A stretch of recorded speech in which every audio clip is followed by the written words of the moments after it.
മലപ്പുറം അതിവേഗത്തിൽ വികസിച്ചുകൊണ്ടിരിക്കുന്ന ഒരു നഗരമാണ്.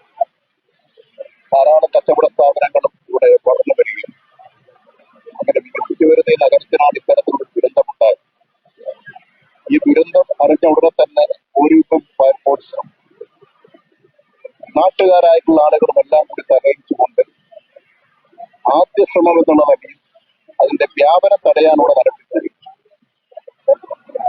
അത് ഒരു നിയന്ത്രണ വിധേയമാക്കി, തീയെ നിയന്ത്രണ വിധേയമാക്കി.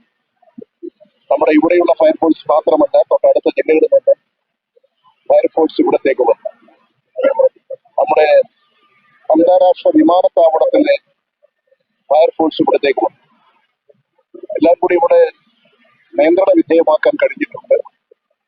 ഇപ്പോൾ ഈ കത്തി കരിഞ്ഞു കിടക്കുന്ന കടകൾക്കകത്ത് ഈ സ്വമേധയാ തന്നെ കത്താൻ സാധ്യതയുള്ള കുറെ ഉൽപ്പന്നങ്ങളുണ്ട്, തീയുണ്ട്. അത് ചിലപ്പോൾ കത്തിക്കൊണ്ടിരിക്കുകയാണ്. അതിന്റെ വ്യാപനവും തടയാൻ പൂർണ്ണമായും ഇല്ലായ്മ ചെയ്യാൻ ഫയർ സർവീസ് നല്ല സേവനമാണ് ഇപ്പോൾ നടത്തിക്കൊണ്ടിരിക്കുന്നത്. തീർച്ചയായും വളരെ അപകടകരമായ ദുഃഖകരമായ ഒരു സംഭവം തന്നെയാണിത്. ഒരു ജീവനാശം സംഭവിക്കാതെ നമുക്ക് രക്ഷപ്പെടാൻ സാധാരണ ഇത്തരമൊരു തീപിടുത്തമുണ്ടായ അപകടങ്ങൾ വളരെ കൂടുതലാണ്. ഇവിടെ കത്തി നശിച്ചു, ഉൽപ്പന്നങ്ങൾ നശിച്ചു, കടകൾ കത്തി, പക്ഷേ മറ്റപകടങ്ങൾ ഉണ്ടാകില്ല എന്നുള്ളത് നമുക്ക് വളരെ രക്ഷാപ്രവർത്തനം ഫലപ്രദമായി വന്നതുകൊണ്ടുണ്ടായിട്ടുള്ളതാണ്.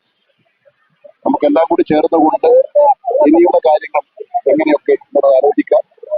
തീർച്ചയായും ഗവൺമെന്റ് ഏതെല്ലാം തരത്തിൽ ഇവിടുത്തെ ഈ അപകടകരമായ നിലയിൽ നമ്മൾ ജനങ്ങളെ സഹായിക്കാൻ, കച്ചവടക്കാരെ സഹായിക്കാൻ എന്തൊക്കെ ചെയ്യാൻ സാധിക്കും, തീർച്ചയായും ആ കാര്യങ്ങളെല്ലാം ഉണ്ടാകും. എനിക്ക് തോന്നുന്നത് ഇവിടുത്തെ മിക്ക കടക്കാരും ഇൻഷൂർ ചെയ്തിട്ടുണ്ട്. ഷാരിമാരുടെയോ പഴയ കടയാണ്. ആ കടയാണ് ആദ്യം, അവിടെയാണ് തീപിടുത്തം ഉണ്ടായത്. ആ കടക്ക് തന്നെ ചില പ്രത്യേകതകളുണ്ടെന്ന് സംശയപ്പെടുന്ന കടയാണ്. അന്ന വൈകല്യങ്ങൾ സംഭവിച്ച ആളുകൾക്ക് പ്രത്യേകമായ പരിഗണന കൊടുത്ത് അവരെ സംരക്ഷിക്കുന്ന ഒരു സ്ഥാപനം. അങ്ങനെയുള്ള ഒട്ടേറെ സ്ഥാപനങ്ങൾ കൂടി അങ്ങനെയൊക്കെ പ്രവർത്തിക്കുന്നതാണ് മലപ്പുറത്തിലെ കച്ചവടക്കാർ. തീർച്ചയായും നമുക്ക് സാധാരണ എത്തിക്കാം. ഇതിന്റെ എല്ലാം ഒരു പുനർനിർമ്മാണവും ഉണ്ടാകണം. എല്ലാവരും കൂടി ചേർന്നുകൊണ്ട് ആലോചിച്ച് ആവശ്യമായ എല്ലാ കാര്യങ്ങളും നിർവഹിക്കാൻ ഗവൺമെന്റ് ഒപ്പം ഉണ്ടാകും.